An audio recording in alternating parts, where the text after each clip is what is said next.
Dinosaurs are fucking awesome. Everyone loves them. Everyone!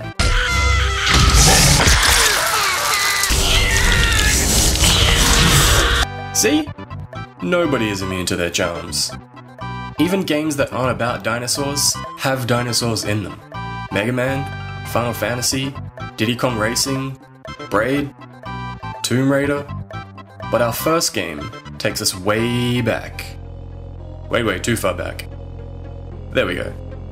500 million years BCE. This is the date that you start your adventure in Evo, a game on the SNES that is a strange combination of evolution simulator and side-scrolling adventure.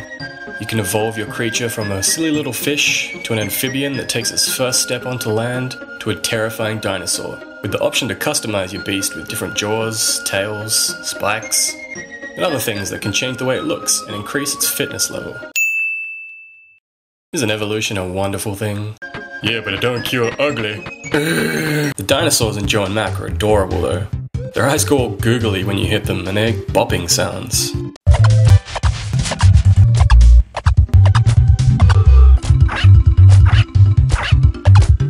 It's just a pleasant game all round, really.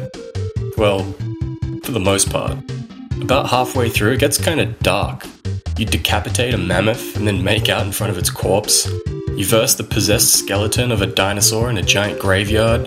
Then you have a fight with the devil inside of the stomach of a T-Rex. You can't really talk about dinosaurs in gaming without mentioning Jurassic Park. Easily the most recognized dinosaur franchise. There have been heaps of games based on the story of Elasauna. Top-down puzzlers where you walk around the park tasing dinosaurs for some reason. Side-scrolling adventures that have you using machine guns and gas grenades to battle Triceratops, Raptors, and the infamous T-Rex. Light gun shooters, a multiplayer brawler. There's even a theme park style game where you build your own park. But the one that will always stick out in my mind is Jurassic Park Rampage Edition, simply because you could play as a motherfucking Velociraptor. You run around lunging at humans and other dinos and eating little creatures to gain health, all while platforming your way around the level. I always thought it was really cool the way the raptor could mantle its way onto ledges, and even though you play a rock-climbing dinosaur that doesn't really obey the laws of gravity, it still feels brutal and atmospheric. Dino City takes a more fantastical approach. This is a game based on a really shitty movie. I mean, I've seen some shitty fucking dinosaur movies in my day, but holy crap. Unlike the movie though, this game is actually decent. You get to choose from two different dinos. The Protoceratops can shoot some kind of thing, and the T-Rex gets a falcon punch. Look how nonchalant he is. Even when I was a kid, I loved how casually this dude would walk around delivering haymakers. Falcon punch! You could also throw around the human on your back to solve puzzles, and get to areas that were otherwise out of reach. Or just to teach those lazy fucking kids a lesson. There were actually a whole bunch of outlandish dinosaur games from the retro days of gaming. Some were good, some were bad, and some were cool ideas that just weren't executed all too well. One such idea was Dino Wars, a very clunky side-scrolling platformer for the NES. You play as Professor Proteus, the creator of the Robosaurs? And you're trying to stop your former partner and arch nemesis, Dr. Brainius. I shit you not, that's actually his fucking name.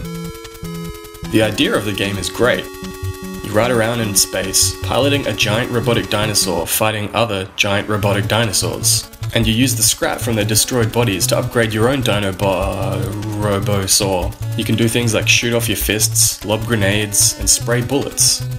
And every now and then you hop out of your dino to traverse an indoor area. Where the game fails is, well, everywhere really. The jumping is terrible, you move like you're wading through molasses, there's no way to avoid certain attacks, sometimes you're not even sure if you're doing any damage. And the indoor areas are just awful. Who would have thought that battling upgradable robot dinosaurs in space could go so fucking wrong? If Dino Wars and Dino City were outlandish, then Turok was just balls out insane.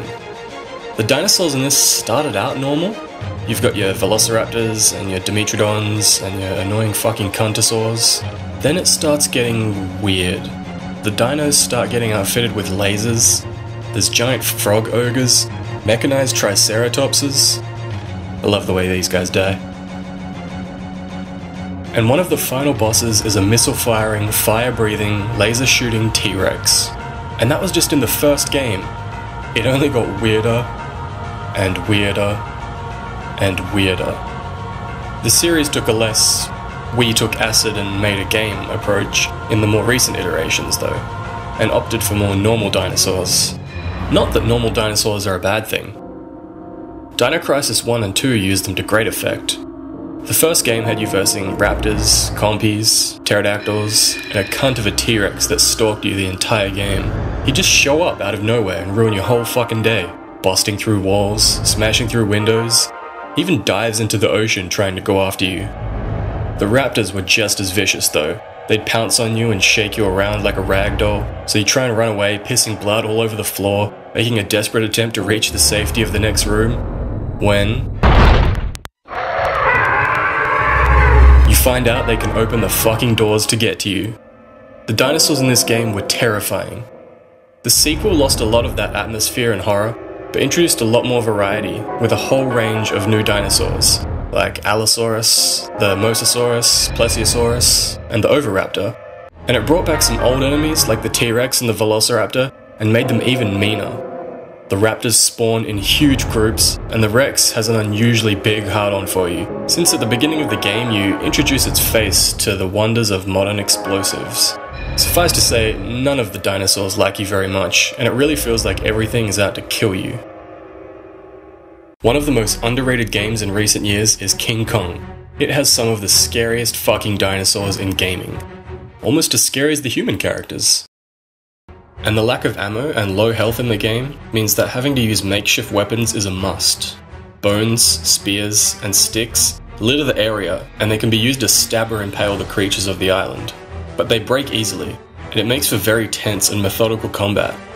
Like Dino Crisis, you're constantly stalked by a huge carnivore, but in this case it's not the T-Rex, it's the Vestatosaurus, which is a fictional evolution of the T-Rex.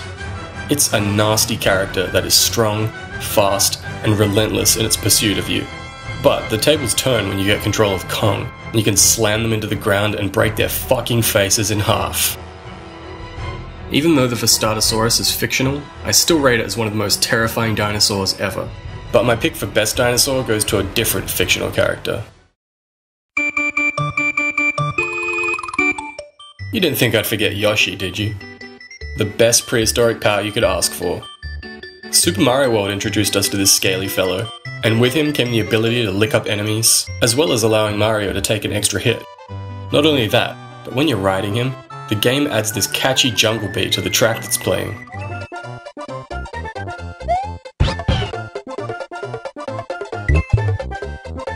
Yoshi comes in a range of colours, and each type has its own special ability, like being able to shoot fireballs or fly. If only every Yoshi could fly.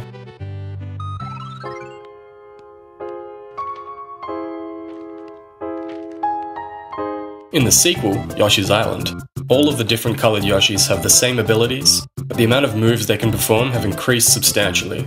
They can hover in the air by flailing around, perform ground-pounding body slams, and the most iconic move, being able to lick up enemies and turn them into weaponized eggs.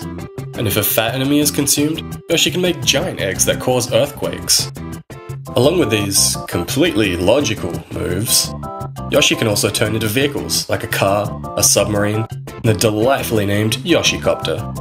Yes, the creators were definitely not on drugs when they decided to let their dinosaur transform into vehicles. Or make this level.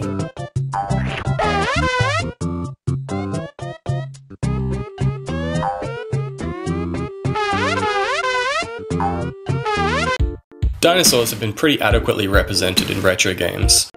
A few new games have tried with little success to make a good dinosaur game, and there have been some interesting experiments like Jetpack Brontosaurus and the terrifying and really unique 1916. But we've still yet to get a decent dino-centric game that takes advantage of current generation hardware. There is a game currently in development called Primal Carnage that seems to be filling the void for dinosaur lovers. And even though it's still too early to tell whether it will deliver, it's something you should definitely keep a close eye on. Thanks for watching, guys. Be sure to leave a positive or negative comment down there in that general area. Press the like button if you enjoyed what you saw, go to the book face and like the page and follow the twiddles, and be sure to check out Primal Carnage. Looks quite good. You can pre-order it now and get access to the beta. I will put a handy link in the description for you. And with that said, I hope to see you next time.